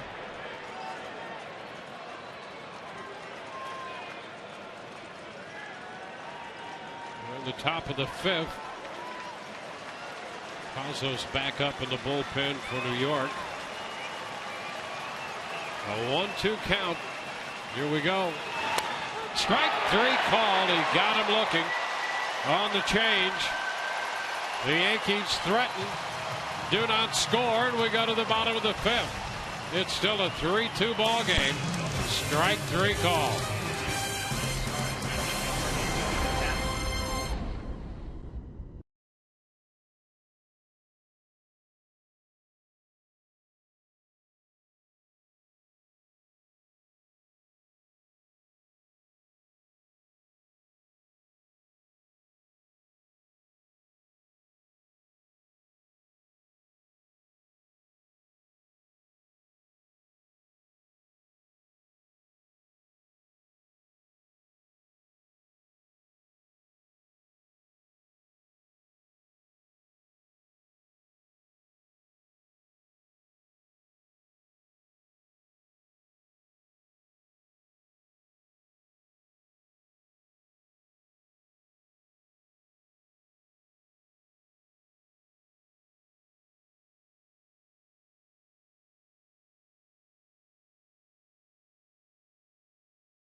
Game tonight and all season. Tires Plus donates $100 to the Pediatric Cancer Foundation for every Tampa Bay Rays home run televised on Sun Sports.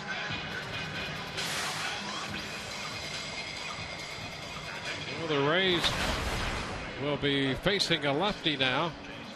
James Pazos on for the 5th time for the New York Yankees. Well, this is where Joe Girardi, manager of the Yankees, starts to piece this thing together. He's got a 1-run lead that he's working with right now and has to get, well, 5 innings worth of outs perhaps. The Rays hope just maybe 4. Kiermaier takes the first pitch for a ball, 1-0. So 4 innings for Warren, 6 hits, 2 runs. Both earned. He struck out 4, didn't walk anybody, and made 65 pitches. Well, he got right into the range, certainly got better as the game went on. 4 straight hits to start his outing off. But leaves with the lead.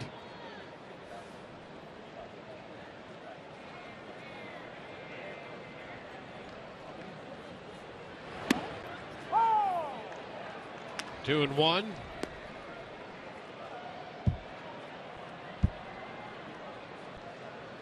Now more action getting up in the bullpen for the Yankees. Nick Rumbelow throwing. Kiermaier missed that pitch. 2-2. Fastball from Pazos, 91, 92. A little deception in the delivery. Different arm angle.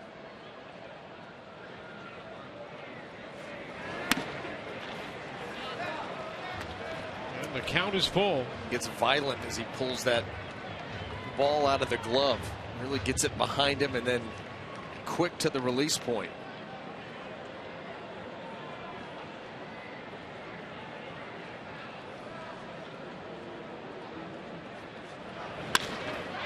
Lifted into left. Gardner on the move back there after it. 1 away.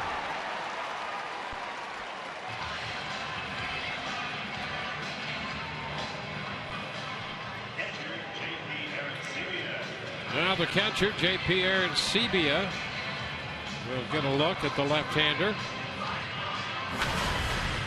Let's see what comes of this matchup here against the power swing of Arancibia.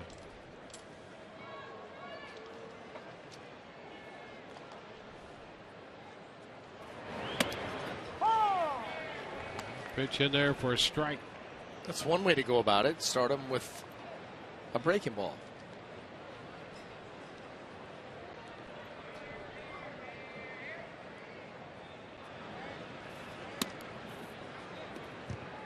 Fastball up and away, now 1-1. Well, you've got to be careful because Arancibia, a good fastball hitter, loves to get his arms extended, and when he does, that ball goes.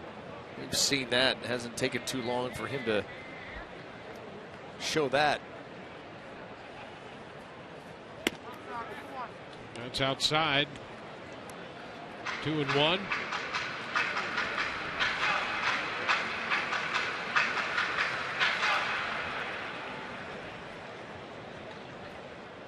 Pazos worked last on Sunday in the Toronto series for New York. Big cut and a miss at the fastball. And it's 2-2.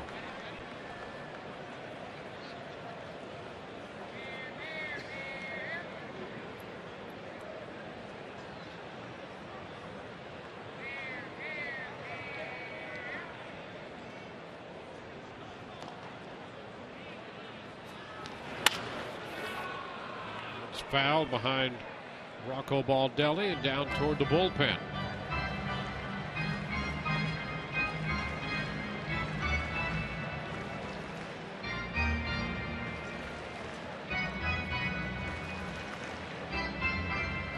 Rays got a run in the first on 4 hits and another run in the second inning on 2 hits.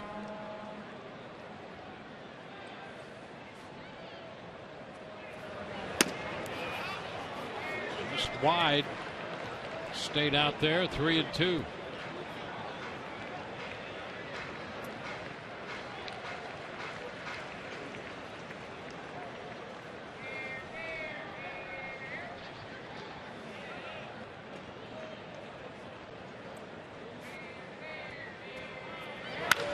Hot shot foul, pulled beyond the bullpen and skipping back up into the stands.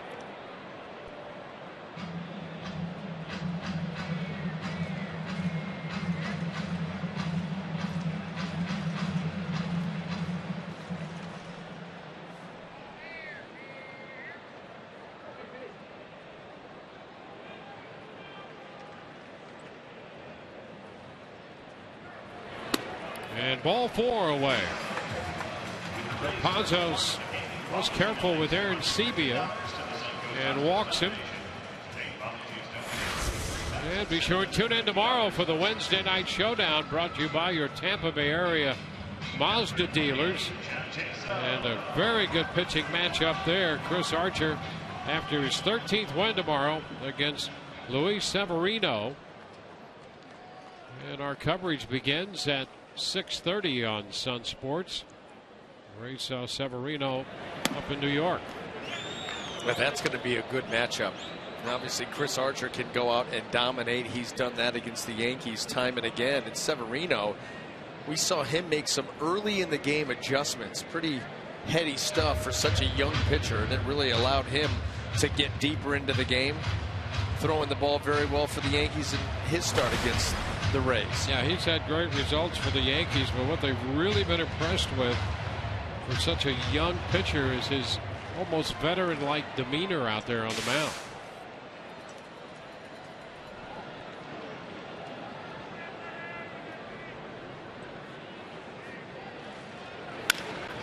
Jaso bounces it toward the middle. That's going to get through. Aaron Sebia heads to third. How in the world does that ball get into the outfield? He hit it just in the right spot, and Jaso wondering that same thing. Yeah, he is. Stands on first. I mean, that's a slow chopper. Stephen Drew, I'm not sure, not able to get there for whatever reason. And boy, does that give the Rays a great shot here. First and third now. Well, that's going to be it for Pazos. Pitching change coming, and we'll be back.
A great September weekend at the ballpark. Sunday the 20th, Rays take on the Orioles, and all kids 14 and under in attendance receive a Rays knitted cap while supplies last.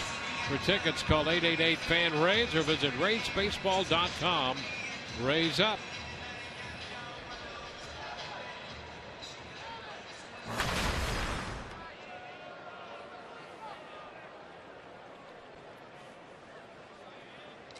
Nick Rumbelow is the new pitcher, on for the 14th time, and Steven Souza Jr. on to hit against him. Pitch is down.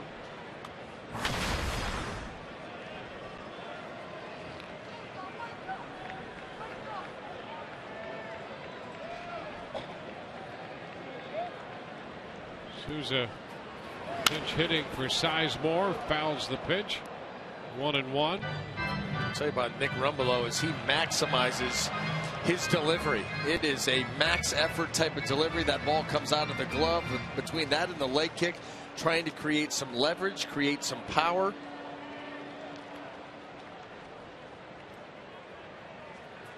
A tapper foul. 1-2.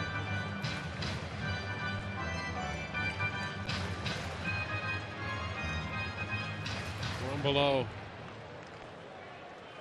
just turned 24 years old last week out of LSU.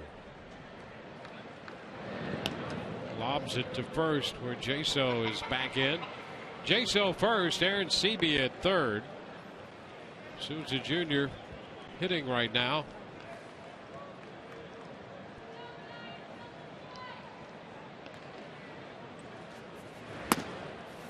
It's upstairs. Fastball around 94. 2-2.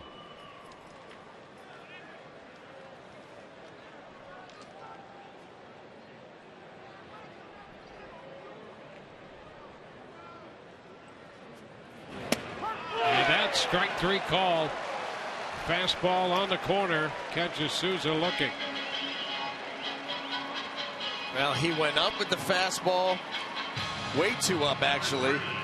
Did not get the chase. Then he comes down to the corner, and 94, he just absolutely threads the needle and gets the call.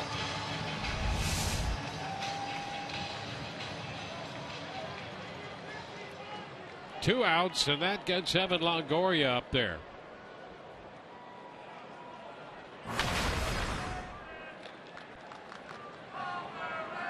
Evan 1 out of 2 tonight.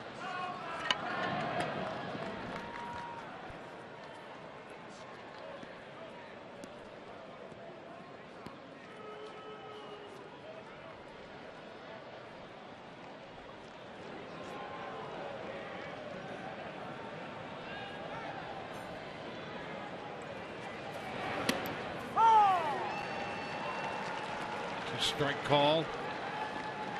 Off speed.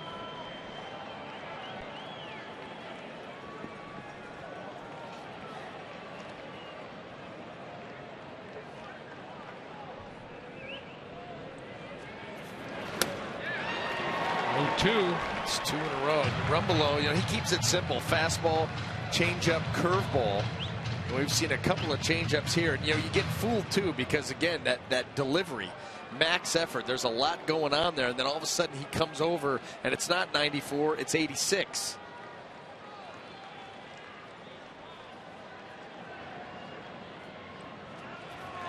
And a cut and a miss. So he strikes out Longoria on the heels of getting Souza looking, and the Rays leave 2, do not score. We're through 5, 3-2 New York.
Run came on the home run by Alex Rodriguez to right center field in the first. Rays came back to break an 0 for 12 with men in scoring position when Logan Forsythe singled home Grady Sizemore. Well, then Mikey Matuk making something happen here with 2 outs, trying to swipe third. He gets there, the ball gets away. He's going to come in. Another run for the Rays to give them a 2-1 lead. And then on the 10th pitch of this at-bat, a fastball finally that Greg Bird could handle, and he has given the Yankees the 3-2 lead, which they have now. And here's a bunt by Brian McCann against the shift, and he has a base hit. So he decides leading off here to bunt against the shift, and he has the 3rd hit given up by Odorizzi. You know, and with the damage that he's done off of Jake this year and over the course of his career, I'm not too broke up over this. You want to take a single. Take a single. Now that does put the leadoff man aboard. That's never ideal. But this guy has given Jake Odorizzi trouble, even though he's retired him here a couple times tonight already. Well, at least that breaks a streak of the last 5 hits allowed by Odorizzi against the Yankees being home runs. And there is that. And so that bunt single changes that around. And here's Carlos Beltran 1-0. Saw the outfield switch. Montauk goes over to left from right field. There's a shot. That is a foul ball down the right side.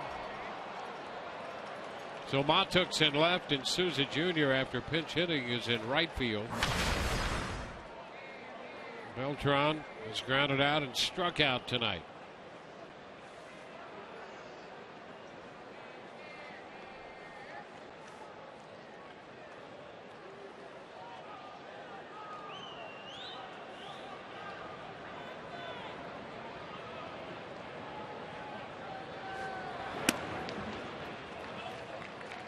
Two and one.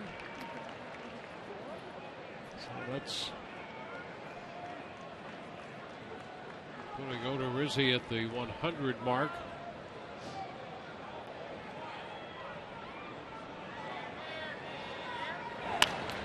Popped up, left side foul.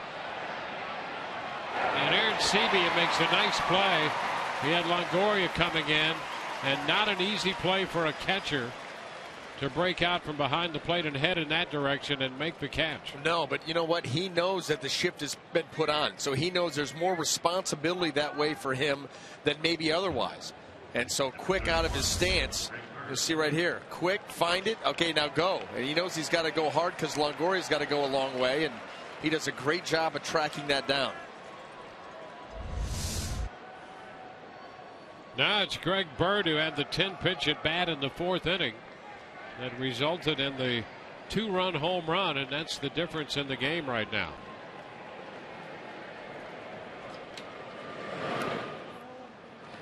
Ball 1, fastball wide.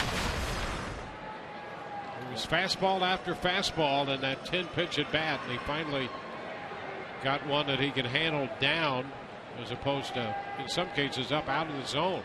He was fouling those pitches off. 2-0. It really was one after the other.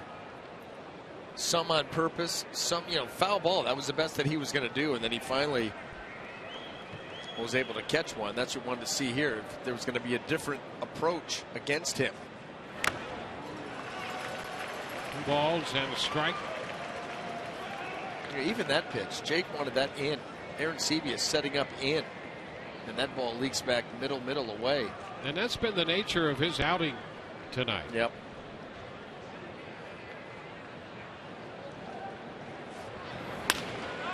Popper short left. Longoria starts out and is there covering ground to make the catch. Nice grab in front of Mikey Matuk. This is where you're just in that survival mode, and Jake's still pitching winning baseball, 1 out away from getting out of the 6th inning with giving up just 3 runs so far.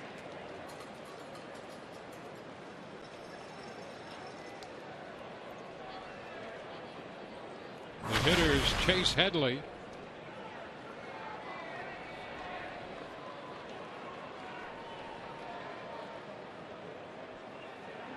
Headley 0 for 2 tonight with a strikeout. Fastball, a called strike.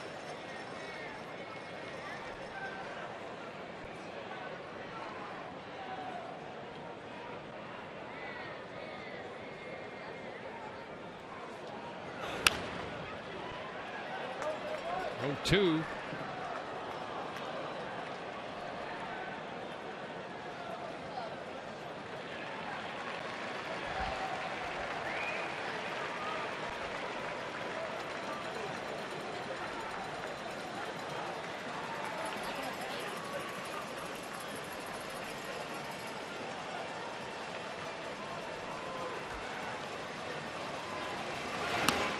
This one out of the mid, allowing McCann to advance to second. Fastball up and away by a wide margin. A wild pitch, the 5th of the year, charged to Odorizzi. Well, you could see where that ended up. That would have been over the head of a right-handed hitter, really jumping on that pitch and leaving it arm side way high. Now the Yankees have a runner in scoring position.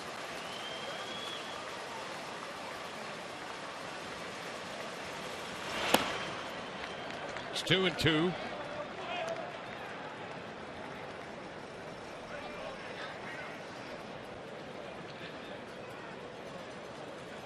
Rizzi about to make his 110th pitch of the night.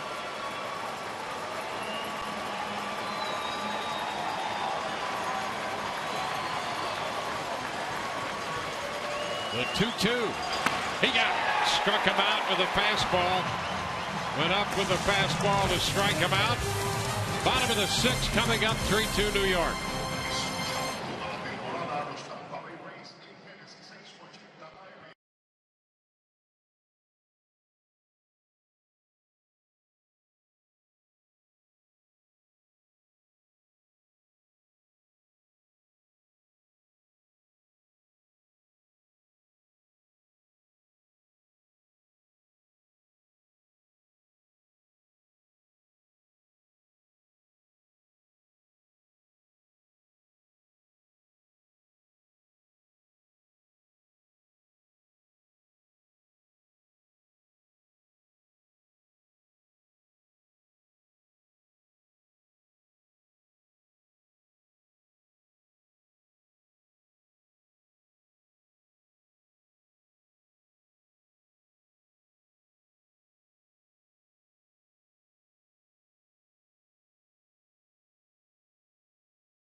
His coaches as interim featherweight champion Conor McGregor and Uriah Faber join the all-new season of The Ultimate Fighter.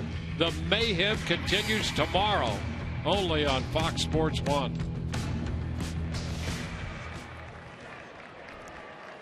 Jake Odorizzi, 6 innings tonight, 110 pitches, and right now is down 3-2. The difference, a home run by Greg Bird in the 4th. So we go to the bottom of the 6th, and Logan Forsythe leads off. Nick Rumbelow delivers the first pitch, and it's too high. Rumbelow came on to strike out Souza and Longoria in the 5th, leaving 2 men on base. 2-0. Warren worked 4, Pazos a third, and then Rumbelow got credit for 2/3. Jason Shreve is up in the bullpen. Little tapper foul. Forsythe at the plate, and then Nick Franklin will be next. And James Loney due to hit third.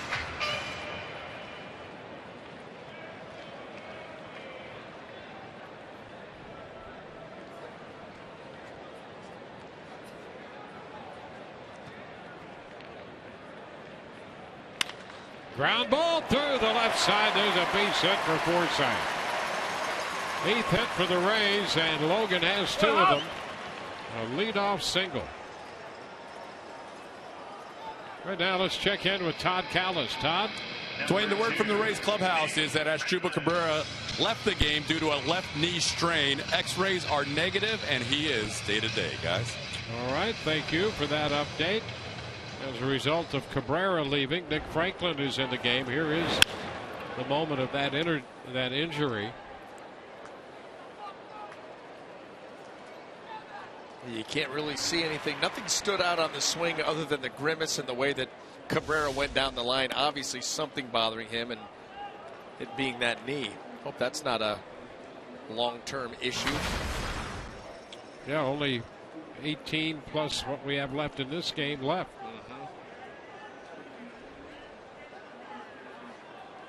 Ball, no strike count on Franklin. 1-1.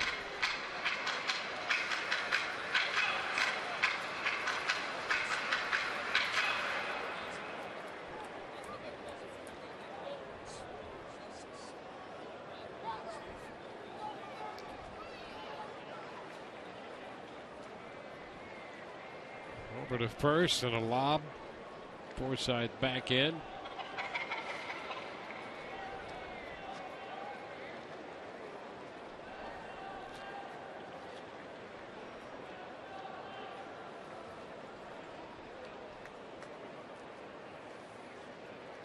Franklin hits it high and deep and out of here.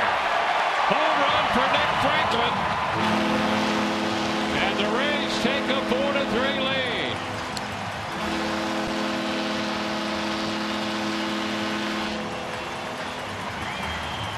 Yeah, you can actually pin this on Nick Rumbelow. He buries a fastball by Nick Franklin, and then you come back with a changeup. You basically do him a favor, and it's right into the swing. I mean, what do you expect? That ball destroyed.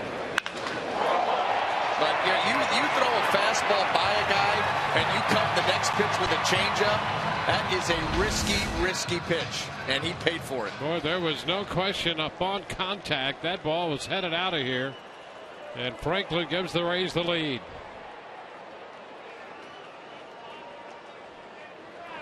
And James Loney pitches upstairs.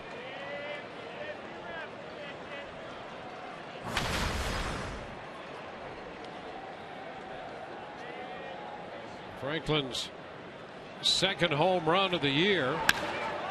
Here's Loney lifting a fly ball to center. Ellsbury's there to catch this one, and that's the first out. Both of Franklin's home runs for the Rays have come from the left side. So he enters the game because of the injury to Cabrera. And Franklin takes it deep.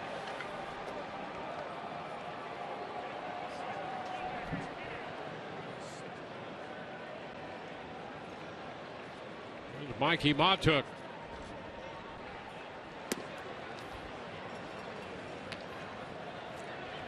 Want to know the count?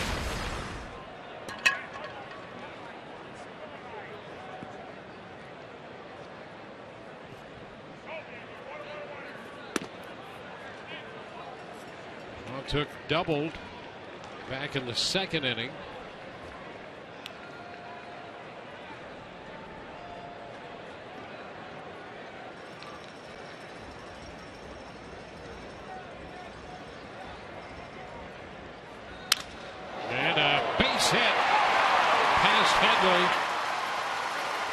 Headley diving to his left, and Montook has his second hit tonight. That's going to end the night for Nick Rumbelow. Fastball up, and Montook's bat may have paid the price. That's okay. Base hit.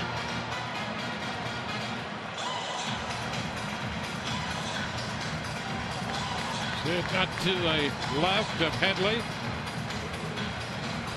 That's it for Rumbelow. Pitching change coming.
Promised earlier, we've selected the Data Strong fan photo of the game.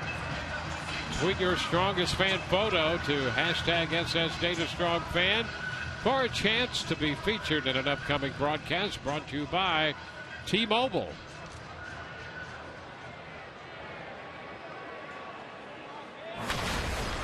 Jason Shreve in the game with Kevin Kiermaier at the plate. Mikey Montook at first.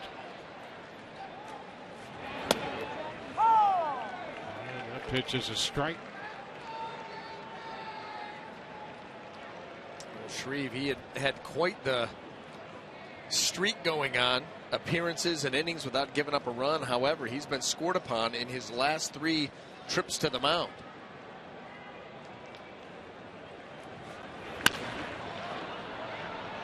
It's out of play. The last time up for Kiermaier was against the lefty Pazos. He hit a fly ball to left. Had one at bat against Warren. Struck out. Now down 0-2 to the lefty Shreve in this at bat. 1 on, 1 out. 2 runs home on the Nick Franklin home run.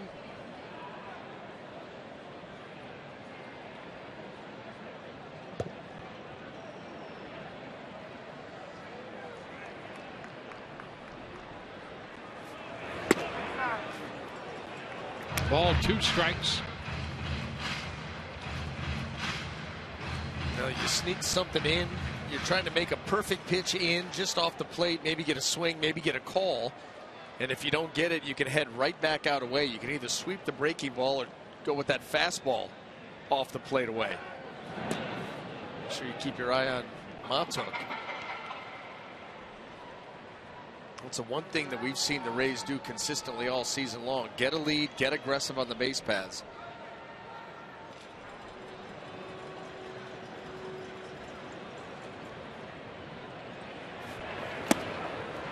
Count goes to 2-2. Oh, Montook was aggressive back in the second inning when he took off for third. And Headley late covering the bag. McCann's throw was down on the bag, and he was charged with the error. But all things considered, you know, he put the ball where you want it as a catcher. And comes out of that with an error. Now 3-2 the count to Kiermaier.